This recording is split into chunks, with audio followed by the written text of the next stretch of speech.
डर क्यों रही हो? मैं आ रहा हूँ। नहीं, दूर रहो मुझसे, मेरे पास मत आना। ये तुम क्या कर रही हो? क्या तुम्हें दिखाई नहीं देता? सेना अध्यक्ष हमारे सामने है, फिर भी तुम इतनी हिम्मत दिखा रही हो। अगर यहाँ लड़ती हूँ तो हो सकता है सैनिक हमें बंदी बना ले। छोड़ो, क्या होगा? ज्यादा से ज्यादा हम दोनों साथ मारे जाएंगे। रुको,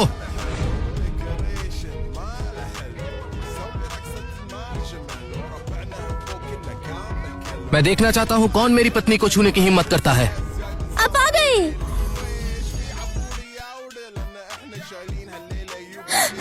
क्या हुआ? मुझे लगा तुम वापस नहीं आओगे। कैसे नहीं आता? मैंने तुमसे वादा किया था, मैं तुम्हारा बदला लूंगा और मैं हमेशा अपना वादा निभाता हूँ। क्या ये बाघ की खाल है? हाँ, ये तो बाघ की खाल है। हाँ, ये तो सच है। ये तो एक बाघ की खाल है। तुम्हें ये बाघ की खाल कहाँ से मिली? बकवास सवाल है। मैं पहने हुई हूँ ना, मतलब मैंने खुद ही पकड़ा है। इसे हाथ मत लगाओ, नहीं तो ये गंदी हो जाएगी। तुम तो बस एक विद्वान हो, तुम्हारे पास कोई ताकत नहीं है। तुम एक बाघ से कैसे लड़ सकते हो?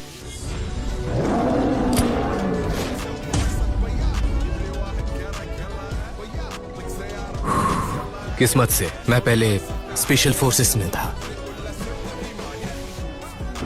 ये सौदा है सेना अध्यक्ष डैन, ये सामान और ये बाघ की खाल मैं इन्हें दरबार को सौंप रहा हूँ। वाह, प्रशंसनीय। कानून के मुताबिक 1 किलो मांस 10 किलो अनाज के बराबर होता है। ये बाघ तो पूरी दुनिया में कीमती है। इसकी खाल 200 किलो अनाज के बराबर होगी। अरे वाह, सच में? क्या बात कर रहे हैं? लाजवाब। सेना अध्यक्ष डैन, ये बाघ की खाल आपके लिए एक व्यक्तिगत तोहफा है। मुझे बताइए कि बाकी सामान के लिए कितना अनाज मिल सकता है? बुद्धिमान व्यक्ति, तुम्हें तरीका पता है। चलो मैं हिसाब लगाता हूँ। खाल के बदले 200 किलो अनाज, हड्डियों के लिए 130 किलो अनाज, बाकी पंजे और मांस के बदले 320 किलो अनाज पकड़ के चलूंगा तो सब मिलाकर 650 किलो अनाज बनता है। ये तो लगभग 10 महीने के शाही अनाज के बराबर हुआ। पर तुम तो एक विद्वान हो जिसके पास कोई बल नहीं। एक बाघ को मार गिराने में तुम कामयाब कैसे हुए? कैसे तुम? मैं खुशकिस्मत था, जब मैं पहाड़ों पर गया 2 बाघ लड़ रहे थे। ये वाला एक दूसरे से हार गया, तो बस मुझे ये किस्मत से मिली समझो। अच्छा, मैं समझ गया। पर बच्चे, तुम भयभीत नहीं हुए और बाघ की खाल ले आए। ये तो बहुत ही साहस की बात है। ये बाघ 10 महीने के शाही अनाज के बराबर है। नोआ के तो भाग खुल गए। 3 खूबसूरत लड़कियां उसका साथ दे रही है। कितनी जलन होती है देखकर। हमारी शर्त के मुताबिक क्या तुम्हें जमीन के कागजात मुझे वापस नहीं करने चाहिए? कौन सी शर्त की बात कर रहे हो? हाँ, मुझे विलम्ब हो रहा है, भोजन के लिए जाना होगा। मैंने अपनी आंखों से देखा है, तुम पीछे हटने की कोशिश कर रहे हो। कैसे अस्वीकार करोगे? सेना अध्यक्ष डैन, मैं तो परिहास कर रहा था।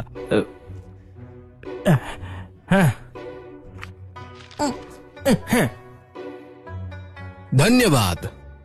पत्नियों, चलो घर चलते हैं और थोड़ा भोजन करते हैं। डेविड, तुम्हारे पास 15 दिन है। अगर तुम अनाज कर नहीं ला पाए तो क्या होगा तुम्हें पता है?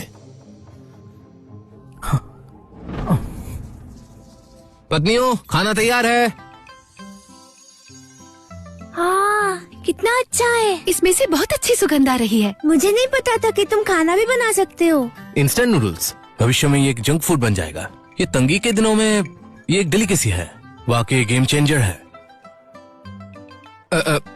बस थोड़ा सा कौशल, थोड़ा सा।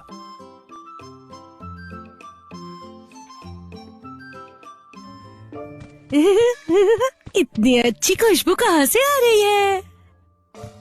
क्या खा रहे हो तुम लोग? मुझे भी दे दो।